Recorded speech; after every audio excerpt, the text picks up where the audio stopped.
arrived at the old ivy-covered dormitory, excited but nervous.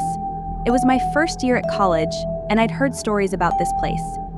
They said it was haunted, but I didn't believe in ghosts. I pushed the thought aside and focused on my studies. The first night, as I lay in bed, I heard strange noises. Soft whispers, like a distant conversation, floated through the room.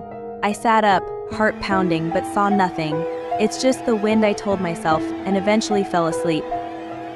A few days later, while brushing my teeth, I noticed something odd in the bathroom mirror. For a brief moment, I saw a girl behind me, staring with hollow eyes. I spun around, but no one was there. I laughed it off, thinking it was just my imagination.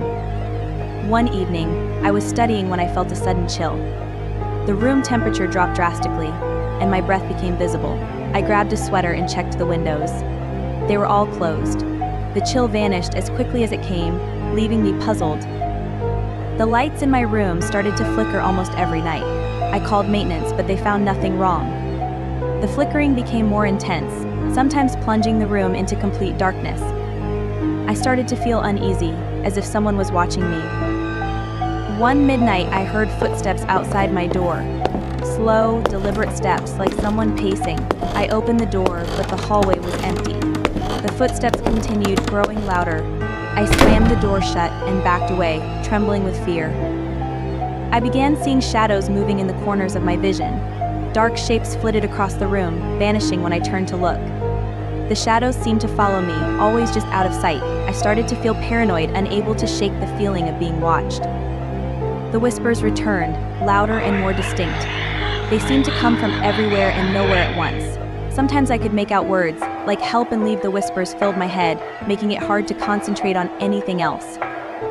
One night, as I lay in bed, I saw her. A translucent figure stood at the foot of my bed, her face pale and sad. She looked at me with eyes full of sorrow. I was frozen with fear, unable to move or speak. The figure slowly faded away, leaving me shaken and terrified. Desperate for answers, I researched the dormitory's history. I discovered that a girl named Emily had lived in my room years ago. She had died under mysterious circumstances, and her death was never fully explained. The more I read, the more I believed that Emily's spirit was still here. The other night, I felt an overwhelming presence in the room. My body stiffened, and I couldn't move. It felt like someone was trying to take control of me. I struggled, fighting against the invisible force. Finally, with a surge of willpower, I broke free. The presence vanished, but I was left shaken and exhausted.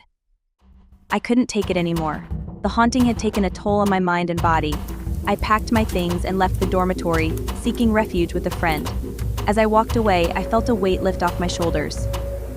I never returned to that haunted place, but the memory of Emily's ghost still haunts my dreams.